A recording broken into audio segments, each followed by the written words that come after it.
Hi, welcome to Project Geospatial. I'm Adam Simmons, and we are at the GEOINT 2022 Symposium in Denver, Colorado. I have the pleasure of speaking again, because we've interviewed them individually at one point or another. Tim Clayton. Yes. And Rick Myllenbeck. Myllenbeck, yep. Yes, awesome. How about, and they're both from NGA. Tim, we'll start with you. Can you give a brief introduction of who you are and what your role is? Sure. Tim Clayton, and I have been at NGA for 37 years. I am the Director of Acquisition Oversight, in which role I also oversee our industry engagement and work with industry to try to find solutions to our problems. Excellent. Rick?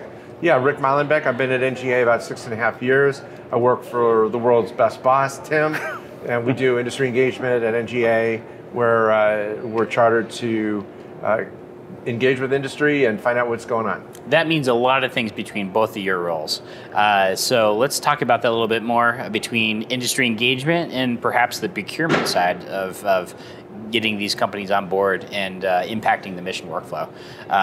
So we'll go in reverse. Rick, can you talk about what, right now, there's an interesting relationship between industry and government trying to work together. Right. And right now, what is the best way for industry, what is the traditional way for industry to work with government? Well, there's traditional and non-traditional, and I like to think that we do both at NGA. The traditional way for any company that has a solution that they'd like to share with NGA to see if there's some applicability or not is through the solicitation process. So that's through RFPs, RFIs, which are requests for information, requests for proposals and that type of thing, where the agency outreaches to industry, puts out a need, and then the industry responds to that. Then NGA takes a look at those responses and finds out if that's a solution that can solve the problem. So it's a proven method, and any astute industry solution provider can take a look at that and submit a response. But that completely ignores the other side of things, which are companies that have a solution that they think is applicable to NGA, but they haven't engaged with us before. And we call that the line outside the front door. And the line outside the front door, there's hundreds of companies that want an opportunity to share their solution with the agency, and we're the team we have. We answer that front door. We actively and personally engage with each company. We go through a screening process and find out if there is some applicability for their solution. And if there is, then we expand the process. We bring in more people from across the agency, and then ultimately find out, the best place for it, or if there's a competitive solution that may already be in place. So it's a very fair process, and it's being viewed as a best practice within the IC. We're very proud of that. Absolutely. Tim, what would you say are the major mistakes that companies make when engaging with government? So I think the number one mistake is not clearly understanding the government's need. If you aren't engaged in understanding how our business works, you're probably going to miss the mark when you offer your proposal. So the industry engagement activity we have, especially for the new and non-traditional partners, is a great way for people to get the first glimpse inside how NGA is organized, and more specifically the capabilities that are needed. I think the larger companies, they have a better presence, they've worked with us. So I think our focus right now is to help those smaller, non-traditional companies break the barrier. That is, it's difficult. I mean, they put a lot of money and heart into their products, but it has to meet our need first. Absolutely. So what would, from a small business aspect, for a new business, new idea, that comes across, what is the best way for a small business to interact, engage with NGA, and what is that process for procuring that product and integrating within the mission workflow? So we have a great Office of Small Business Programs led by Mr. Dale Rainey.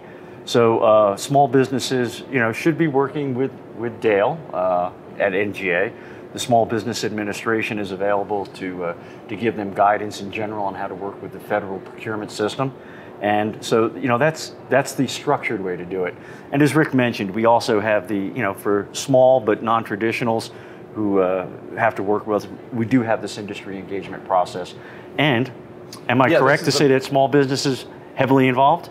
We partner very closely with the Small Business Program Office, and they actually give us a lot of company contacts for us to engage with. But I'll make a little bit of a commercial as well. In direct answer to your question, the best way to get started with us is with the following email address. It's one word, industryengagement@nga.mil. I'll repeat that, industryengagement@nga.mil. Email us. We take a look at that mailbox every day, and we will respond, and that's the best way to start an engagement with us. You know, a very pointed question. What is the relationship between your office and the small business office? What is that interaction, and what's the handoff or relationship between the two?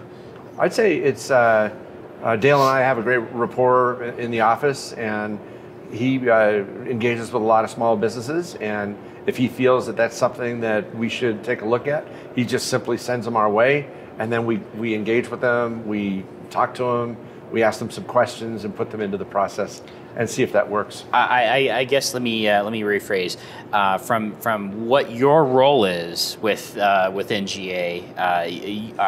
Do I have it right that you evaluate small business or businesses coming in for how useful they are for the mission, or do I have it wrong? What can you define what that role is specifically? Yeah, and I have to make a distinction that they don't always have to be small businesses. They just have to be businesses that have not yet done business with NGA, or they haven't, or they've made improvements to their solutions since they last talked to us, and we should get the update. But it could be businesses of any size, predominantly the smaller ones, and it's a different process than what Dale puts his interest in some small businesses through. They're different, but there's enough of a synergy between our teams that nothing gets overlooked. I think the most important connection that the industry engagement team makes is we can bring a customer base inside the agency as part of the evaluation team. I see. So where Dale is focused on, ensuring that that when business is going to be conducted, they follow all the right rules and they're adequately considered and prioritized against small business goals. This first step really is to does the offerer have something potentially needed by the agency? And if it does, then working with Dale, they can figure out how to get their business up and running. Excellent. That between both of you, that's an excellent transition to your relationship with the small business office. I think that was the missing piece. Right. One other distinction I want to make too is that our industry engagement isn't just purely looking for solutions to be applied to the agency. We also keep track of emerging capabilities and technology trends and that type of thing from industry. And if we see something that we want to share with the rest of the agency, some new development, new capability, we'll bring that company in to talk about their advancements and share that with members of the agency. So it's a discovery thing as well. So even events like this, you actually perform. You look around, you discover. Oh, absolutely. Then you perform active outreach and say, hey, I like that. How about you come check us out? Yes. Yeah, but we have to be careful of that too because it's a fairness issue. Understood. So some people are like, oh, why did he talk to them and not us? Mm-hmm. So we're really sensitive to that. So we really do prefer people coming our way. But if there is a capability that we see that we're interested in and we weren't aware of before, we'll engage in the conversation for sure. Now, touching briefly on St. Louis here for a minute, do I have it right? I think a couple months ago you had the executive summary. We have an executive exchange, yes, right? Correct. I mean, I got that wrong. Well, we have a summit coming up as well. So yes, and a workshop. the executive exchange is that something your office runs? Yes. Awesome. What's the relationship between the other activities? I mean, is that unique to St. Louis, or do you have those in other locations too? Rick? It's unique. We took a look at how to better utilize the Moonshot Labs, which is the Unclass Center, Innovation Center in St. Louis, and we took a look at that and we said this is a perfect venue, especially during COVID. But as we're kind of coming out of the isolation and that type of thing, that we should do some select in-person engagements with pre-selected companies, but do them in person, but also web exit, so that those back in Springfield at our headquarters can still benefit from the conversation, but they don't have to be in the room. But those, we filled the room with 10, 15 executives from NGA, and we feature 3 companies on the first day, and it's just it's a briefing, but it's a dialogue, it's fact finding, it's exploration, that type of thing. And we've held 2 of them, and the third one is coming up at the end of June. Sounds like a success already, right? It's been very successful, actually. It's gotten so much traction now that a lot of people within the agency are talking about it as a really cool engagement method.